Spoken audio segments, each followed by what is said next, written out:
흔히 봄을 계절의 여왕이라 부르는데요. 따뜻해진 날씨와 곳곳에 핀 꽃들로 인해 겨우내 웅크린 몸을 움직여 자연스레 외출이 잦아지는 계절입니다.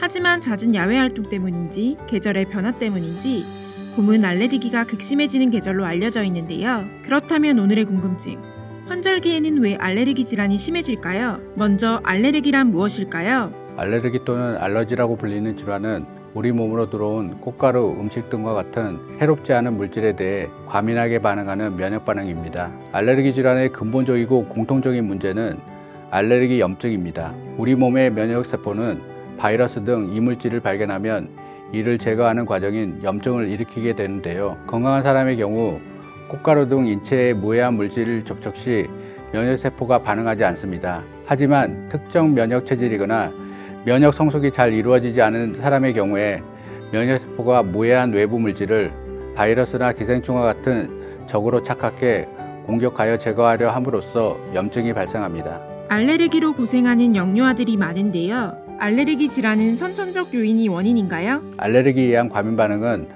어느 시기나 형성될 수 있습니다. 하지만 호흡기 질환이나 위장관 질환을 앓고 있는 경우 알레르기 발생 위험이 증가합니다. 알레르기 질환은 유전, 환경, 생활습관이 복잡하게 얽혀서 발생하는데요.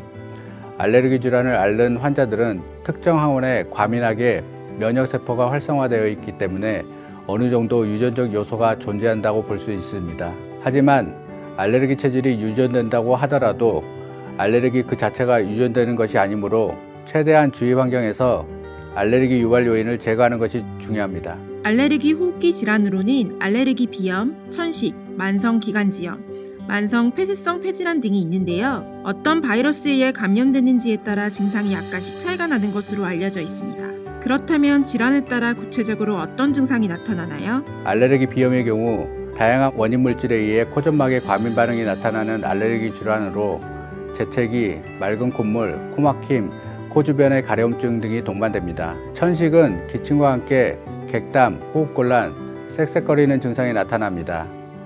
폐 속으로 공기가 드나드는 통로인 기관지가 매우 예민해지고 기관지가 좁아져 숨이 차고 가랑가랑한 숨소리가 들리면서 기침을 심하게 하는 증상이 생겨 정상적인 호흡이 어려워집니다. 만성기관지염은 공기의 통로인 기관지에 염증이 생긴 상태입니다. 지속적인 기침과 많은 객담이 주요 증상이며 심각한 경우 객담에 피가 섞여 나오거나 끈적끈적한 상태로 나옵니다. 날씨가 따뜻해지는 봄이면 호흡기 내과에 환자들이 붐비는데요. 봄에는 공기가 건조해지고 대기 중에 미세먼지, 꽃가루 등이 떠다녀 호흡기 환자가 크게 늘어나는데요. 그렇다면 왜 한절기에 유독 알레르기 호흡기 질환이 심해지나요? 숨을 쉴 때 코로 들어오는 꽃가루와 같은 물질이 활성산소를 생성하고 이 활성산소가 면역세포를 공격함으로써 알레르기 염증이 발생합니다. 봄철 가장 높은 농도를 나타내는 미세먼지도 천식이나 비염, 만성 폐쇄성 폐질환 등의 호흡기 환자의 증상 악화를 유도합니다.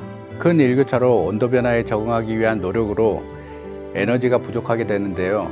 이에 따라 면역세포의 기능 저하로 우리 몸은 알레르기 발생 위험이 커집니다.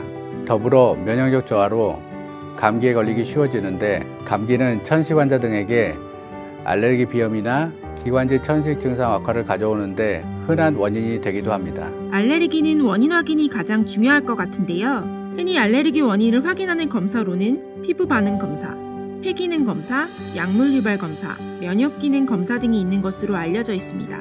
검사를 통해 알레르기 증상의 인과관계를 확인한 후에는 어떻게 치료해야 하나요? 알레르기 원인을 파악한 후에는 원인 요소를 회피하는 것이 가장 좋습니다. 하지만 야외 활동 등으로 인해 꽃가루나 미세먼지 등으로부터 노출을 줄이는 것이 쉽지 않은데요. 기본적으로 지켜야 될 사항은 먼저 실내 환기입니다.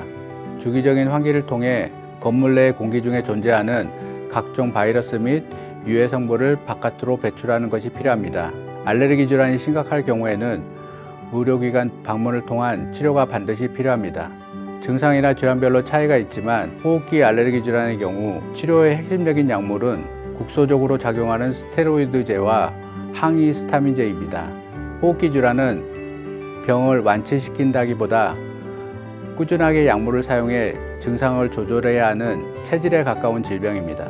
질환을 악화시키는 알레르기 원인 물질이 확실한 환자들은 면역요법을 사용할 수 있습니다. 진먼지 진드기, 꽃가루, 반려동물의 털과 비듬 등 원인 물질을 소량으로 천천히 증량 투여하면서 이에 대한 면역력을 키울 수 있습니다. 이러한 알레르기 면역요법은 피부에 직접 주사하는 피하 면역요법과 혀 밑에 약을 넣어 흡수시키는 설화 면역법이 있는데 두 가지 면역요법 모두 효과가 높아 환자의 여건에 따라 선택할 수 있습니다. 따사로운 햇살과 따뜻한 기온으로 마음까지 상쾌해지는 봄. 알레르기 질환에 대한 철저한 예방관리로 모두 건강하고 활기찬 봄 되세요.